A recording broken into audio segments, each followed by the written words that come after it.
Welcome everybody. Alright. Look at all that nonsense back there. I hope this is going to be fun. This is fun for me to put together. I don't really know everything I'm doing, and I wanted to share what I've done so far. So, Dragon Quest Builders is awesome. I love this game. It has some limitations on... It doesn't have the same circuit components that Minecraft does. So, it's not clear how to build digital logic if you want to have a lot more control over things. What do I mean by control? Well, essentially you have things like lights and these magnetic blocks, and a switch basically just goes off and on. It just goes whatever it was before, it just does the opposite of what it was. So if the door is closed and you hit it, it's going to open and the door's automatically shut. And the light just goes from on to off. So, how do we start to harness those switches in more creative ways? So that's where digital logic comes in. And we're going to start right here with these simple gates, these simple sluice gate wheels. This one right here is essentially an OR gate. So in digital logic you have OR, and that means I can hit one or two of these things, or both, and it'll turn on. So I'm going to use words like input and output here. Input is just like a calculator. Your inputs are 2 plus 2, and the output is 4. So input is what you do, output is what you get. So in this OR gate, my input could be either that gate, press that, or this one. They both allow water into the bottom here to turn the wheel. And the wheel works by pressing that button. And it'll just keep pressing that button every 10 seconds. And so that actually, we don't care about it, because that's all we can do is that one thing with that one button, because it's just going to keep pushing with that blue pusher. So how do we pull it back? Well, we want to use a different button. And so I can just hit that button, which of course works. But if I want to harness other tools for this, then I can also build this AND gate. Now this doesn't help us push that button to activate that red magnetic block. It's just a demonstration of what an AND gate does. And this is going to help us do some of this more complicated stuff behind there. But an AND means I need both of the gates to be open. If I just open one, water cannot flow to the wheel.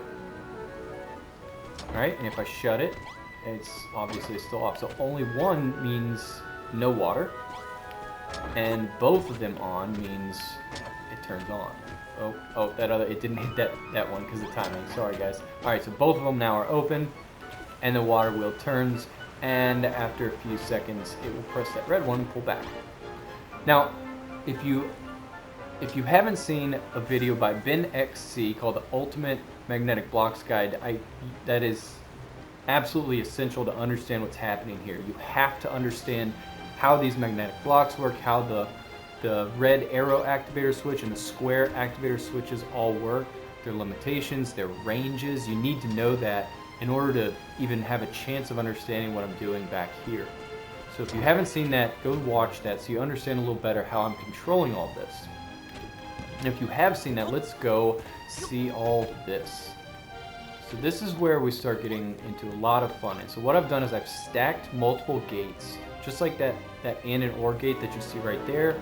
I've stacked these sluice gates in a way back here for me to make what's really here a D flip-flop. So in digital logic, a D flip-flop takes the last input, and really it's binary, right? So it's 0 or 1, and it just outputs whatever you pressed.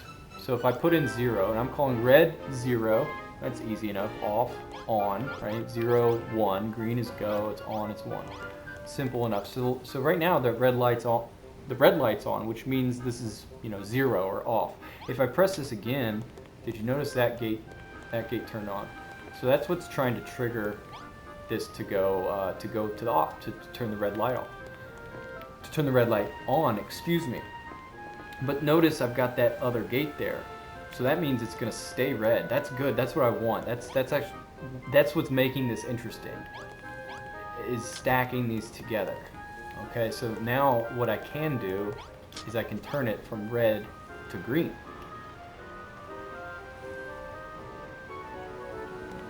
and we'll watch it for a second, and that is going to switch it to green. And you notice there's a couple gates there change, and we'll go over some of that. Let's press green again and see what happens. Oh, see, it just moves that one back gate. So this button, all it does is control that back gate. When I say back, I just mean the farthest away from me that you can see behind this this green wheel.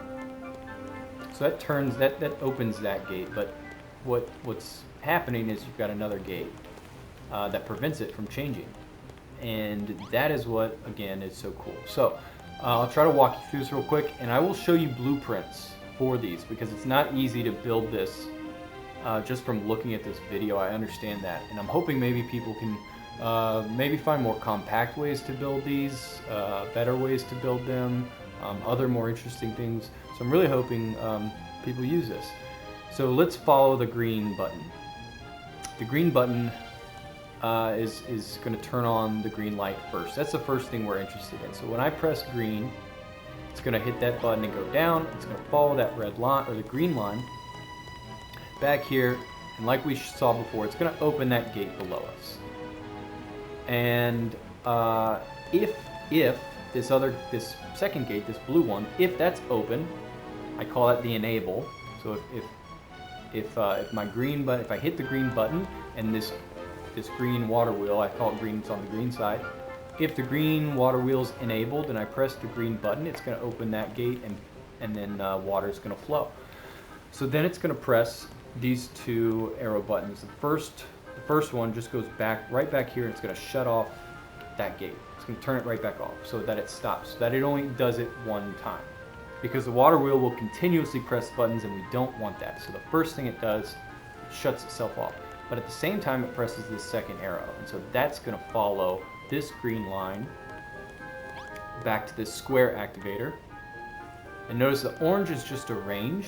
The orange shows you the range of that square activator, so that's just sort of a little visual cue for me to help understand what I'm controlling and what other things I need to press. So what needs to happen? Let's follow first still the green light. So we hit the square activator switch, and then that second green arrow here along the lower level follows straight up to the green light.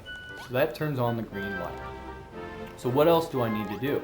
I need to turn off the red light, right? Because it went from red to green. So that doesn't happen automatically. So that square activator also presses the black arrow, which falls up here to this other black arrow. So the black turns it off. It's just black is turn off the light. All right. So what else does it need to do? Well, I need to go back and disable itself. Remember the enable gate. So I have the back gate, which is like the trigger or the input gate. So my green input gate is 1, but the blue gate is the enable gate. So if the enable is off, then no matter how many times I press the green arrow, water won't flow to it. And so what I want is to now disable that after I've pressed it once. So when I press it, that yellow arrow goes up here and then follows this. It follows the blue line. Blue is used because it's in reference to the red side. From the red side, it's also pressing that same one to enable that. So it has to follow that. There's some limitations here with the colors, guys. Bear with me. All right. So from here, we're going to also go blue to enable our red water wheel. So the blue goes all the way around here, and that's going to hit this blue water wheel enabler gate.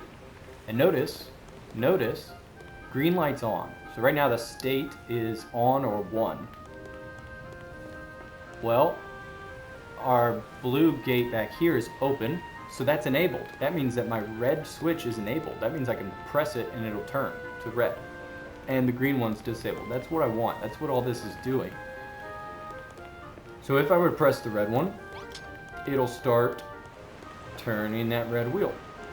So this is going to do some of the same things the green one did, right? So it's going to press the 2 arrows right next to it. It's going to go back and shut off. It's going to shut off the green input gate in the back. It's going to go forward and hit that square activator switch. That one's going to hit this higher yellow one, which disables itself. It's also going to press these black arrows, which turns off the green light. And then it's also got to turn on the red light, right? That's the primary thing we're doing. So So it's going to go up over here and press the red light to go on. Now I've got a couple other arrows here that I didn't mention. So there's this one on the ground, surrounded right beneath me.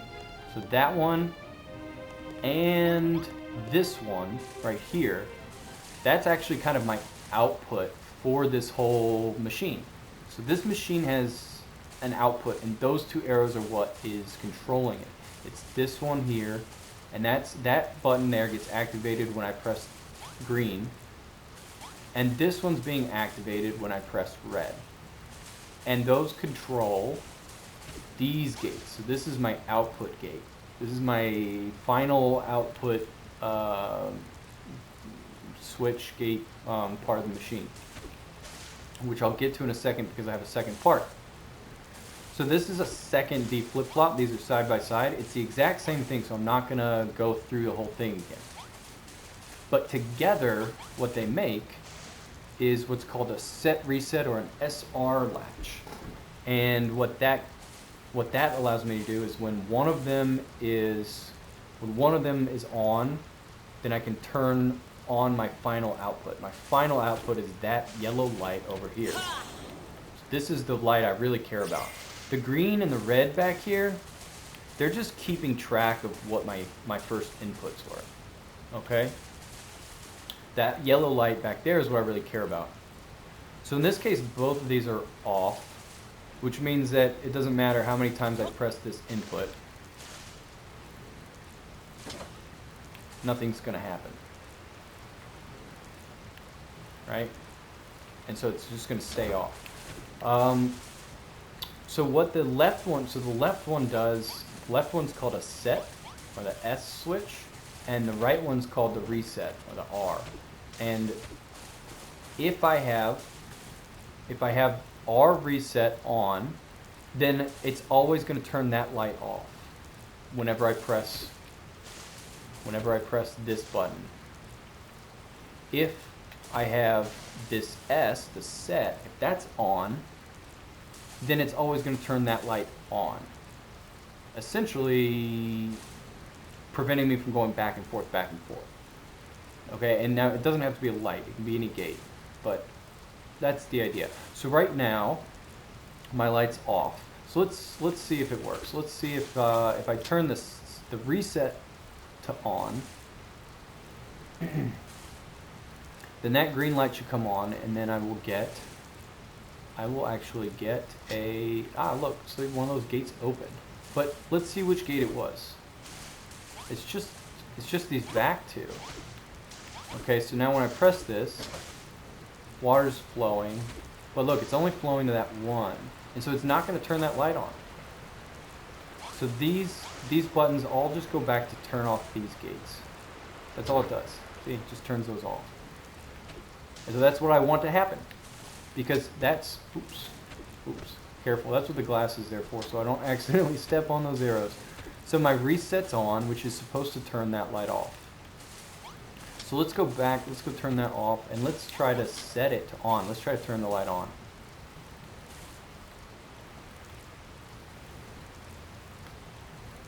So right now it's switching.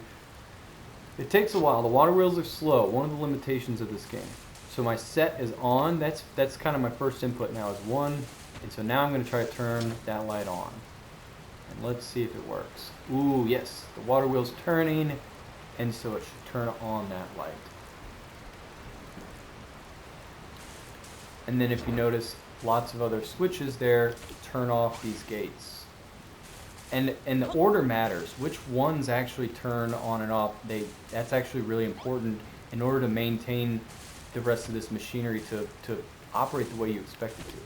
So if I press this again, nothing happens, right? Because that front gate is off. So I cannot, so it's on, right? So the set is on. Well, that means to turn the light on. Well, the light's already on, so it's not going to change. That's what I want. I want it to not change, right? Because the basic mechanics of these switches, all they can do is just switch. And so all this machinery helps to give us more specific control, and you can actually remember the previous input. And so this is really the the lead into state machines and digital logic. And I'm hoping this is helpful. So let's go ahead. Let's go ahead and do the blueprints. Sorry, it's raining. I don't have the tool that stops the rain. I want that. Is that the one? No, that's the wrong one. I'm sorry, I'm disorganized. Here we go. All right. Yes, this is the first one. So this is the blueprint for that big machinery, the D flip-flop. And I'm going to walk you through this. Hopefully this will be a little bit like a Lego manual. This is the only way that you all can copy this easily to start maybe improving it or just to play with it yourself. So now remember, these earth, arid, and the colored blocks, none of those are important. They just give me the visual clues so that I could track the circuits around it. So you don't have to have these colored blocks. They can be any block you want. It does not matter. The glass floor, that's also just a convenience thing so that I could walk across the top of it and not accidentally step on those arrows. Okay, so that's a stylistic choice. And yeah, so let's go from the bottom up. So right here you see first layer. First layer, we do have a lot of stuff on the first layer. So notice all the placement of the arrows, all the gates, and the water wheels. All right, this is the first layer. All right, and then second layer. Notice there's a lot of new switches. Okay, notice all of them. You'll definitely have to pause this video and save however you need to. But notice all of the different ones. Don't miss any of them. They are important. We'll go one more layer up. Should be the last activation arrows. Yes. You see the ones in the middle that pop up? Those are those tall yellow ones when I showed you them on the actual construction. Alright, and then the rest of this is really stylistic. It's not super important, but there you have it. So that is the blueprint for 1D flip-flop, basically. Now remember, all this is doing, this blueprint is just going to turn on and off that, or just going to switch from green to red, that the green light to red light. In order to do something, you have to make those activation switches that are pressed when you turn the green light on, and the other activation switch when you turn the red light on. You have to make those do something else. And in this case, what I did was I had them press these buttons to open these gates. So that's how you actually stack it and do something else with it. So that's the other kind of important thing to learn if that was not obvious to you. So here's the final output, those two wheels at the end here that control that last light. So let's look at that blueprint. It's much simpler. Alright, so it's just the wheels, some blocks to control those activator switches. This one only uses 3 gates for the way that I've set it up, but lots of buttons, And finally, that's it. There's another gate at the top that wasn't captured in the blueprint. Don't forget that last gate at the top, because that's kind of the input. That's kind of the trigger for this last piece here. So that's the output. Kind of the output final thing. Okay, folks. This is really fun for me to build. It might be awkward here, but I hope you all enjoy it. I hope you all use this stuff, and I really want to know if people build more interesting things. I'm still playing with stuff with these things. I'm trying to build more interesting machinery and lights, and I want to see what you guys can do. I hope this is new, and I hope this is helpful, and I hope this is interesting and fun. All right, everybody. We'll see you later.